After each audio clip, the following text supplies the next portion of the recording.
안녕하세요. 오늘은 김성호님의 6일 약국 갑시다 가지고 왔습니다.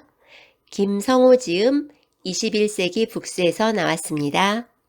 이 책의 저자 김성호님은 6일 약국과 엠베스트를 성공시킨 메가넥스트 김성호 대표님이신데요. 그분이 전하는 독창적 경영 노하우가 이 책 속에 담겨 있습니다.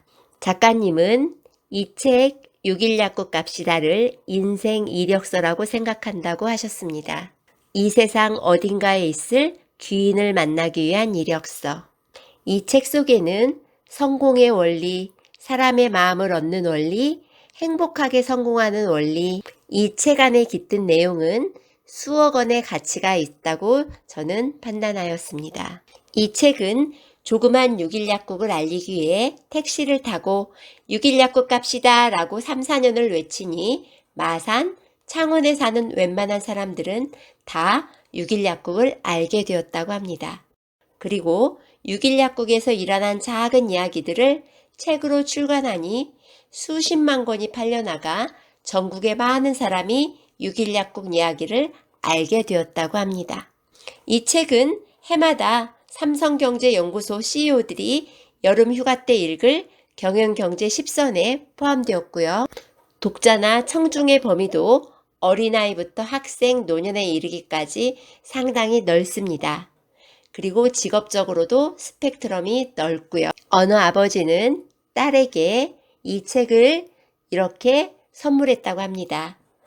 앞으로 인생을 살아가다가 용기가 없어질 때, 힘들어질 때, 어떻게 해야 할지 판단하기 어려울 때 이 책을 곁에 두고 읽어보거라. 자, 그럼 600만 원의 빚으로 시작한 6일 약국이 13명의 약사를 둔 기업형 약국으로 키울 수 있었던 건 무엇인지, 책상 2개로 시작한 엠베스트를 지금의 자리에 올려놓은 것은 무엇인지 지금부터 살펴보겠습니다.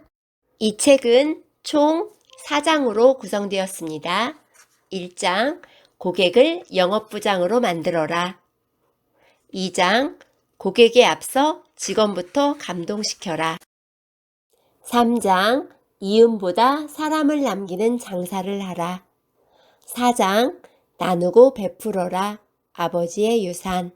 자, 그럼 제가 지금부터 감명 깊게 읽었던 부분들을 읽어드리겠습니다. 나는 손님의 뒷모습을 바라보면서 항상 3가지 생각을 했다.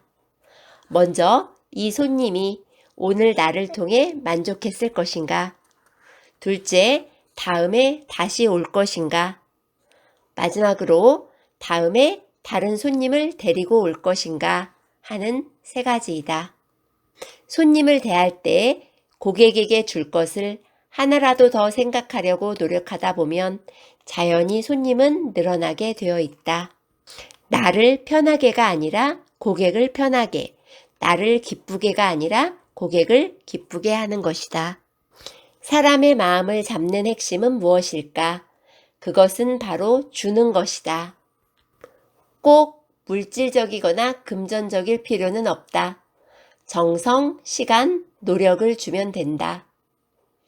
정을 나누고 기쁨을 주기 위해 노력하고 때론 애교도 떨었다. 우리는 흔히 give and take라는 말을 한다. 말 그대로 주고받는 것이다. 여기서 눈여겨볼 것은 바로 순서다. give가 take에 선행해야 한다. 요즘 감동 경영이라는 말을 많이 한다. 감동 경영은 말로만 되는 것이 아니다. 손님을 향한 마음에 혼을 담을 때만 가능하다. 모든 곳에 내 마음을 녹여넣고 상대방의 마음이 내게로 움직이게 하는 것, 나는 이를 마음 경영이라 부른다. 사람은 믿을 수 있는 상대에게 마음과 시간 혹은 돈과 미래를 맡기게 마련이다. 직장인은 매달 월급날을 손꼽아 기다리지만 자영업자는 매월 돌아오는 급여일이 무섭다. 지금 우리 사회가 필요로 하는 것이 바로 자영업자의 마인드를 가진 사람들이다. 회사에서도 무색무취해 몸이 건조한 직원보다는 발로 뛰며 스스로 일을 만드는 사람을 인정하게 마련이다. 우리는 성공하기 위해 베풀고 나눠주는 부자의 마인드를 가져야 한다. 그러기 위해서는 혼자가 아닌 우리라는 생각이 필요하다. 동료는 라이벌이 아니라 동반자인 동시에 격려자이며 행복 에너지를 충전해주는 사람이라는 생각이 필요하다. 남에게 많은 것을 나눠줄 능력을 갖춘 사람이어야 성공한 사람이 될 수 있다. 정직은 은행의 예금 통장과 같다. 자신이 넣은 정직은 신용과 믿음이라는 확실한 이자를 남긴다. 오래도록 쌓은 신용은 다른 사람이 훔쳐갈 수도 없고 빼앗을 수도 없는 성공의 필수 요건이다.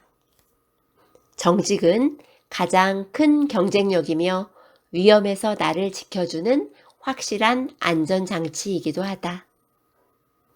기업은 정보를 팔아먹는 내부의 적을 주의해야 하지만 개인은 부정적인 생각, 게으름, 거짓말, 시기, 고정관념이라는 내부의 적을 주의해야 한다. 내 안의 적은 우리의 발목을 잡고 늘어진다. 세상에서 가장 무서운 적이다. 한 사람이 평생 긴밀한 관계를 유지하는 사람의 수가 대략 250명 정도 된다고 한다. 지금 내 앞에 앉아 있는 이는 한 사람에 불과하지만 그 사람과 연결된 250명이 있다는 것을 잊지 말자. 많은 사람이 시간을 사용할 때 급한 것을 먼저 하고 조금 여유가 있는 것은 나중에 처리한다. 하지만 나는 중요한 것을 먼저 하고 가벼운 것은 나중에 처리한다. 이 책 마지막 4장도 참 감명 깊게 읽었는데요. 아버지에 대한 이야기입니다. 아버지는 힘없고 약한 사람, 초라해 보이는 사람에게 함부로 대하지 않으셨다. 그들의 현재 모습만 보고 내가 훨씬 낫다는 교만함에 불손하게 대하는 것은 내게 오는 복을 쫓아버리는 것이나 다름없다고 하셨다. 그들에게 정성을 다해 대접하고 베풀면 모든 복이 나에게 돌아온다는 가르침이었다. 내 복의 90%는 사람을 통해 받았다고 자신있게 이야기할 수 있다. 그래서 지금 만나는 한 사람 한 사람 모두가 너무나 소중한 것이다. 이 책을 읽고 베풀고 나누는 삶을 몸소 실천하고 계신 작가님이 참 존경스럽습니다. 이 책은 인세 전액이 불우 청소년 및 소외계층을 위한 기금으로 사용된다고 합니다. 이 책을 읽고 많은 사람들이 행복과 성공을 이루며 가치 있는 삶을 살길 기대한다고 하셨습니다. 여러분, 저는 이 책의 평점을 별 5개에 별 5개를 주어도 아깝지 않았습니다. 꼭 한번 읽어보시길 추천드리겠습니다. 여러분도 앞으로 인생을 살다가 용기가 없어질 때, 힘들어질 때, 어떻게 해야 할지 판단하기 어려울 때 이 책을 곁에 두고 읽어보시길 추천드립니다. 너무도 훌륭한 책을 써주신 김성호 대표님 감사합니다. 이상 꽃사슴이었습니다. 감사합니다.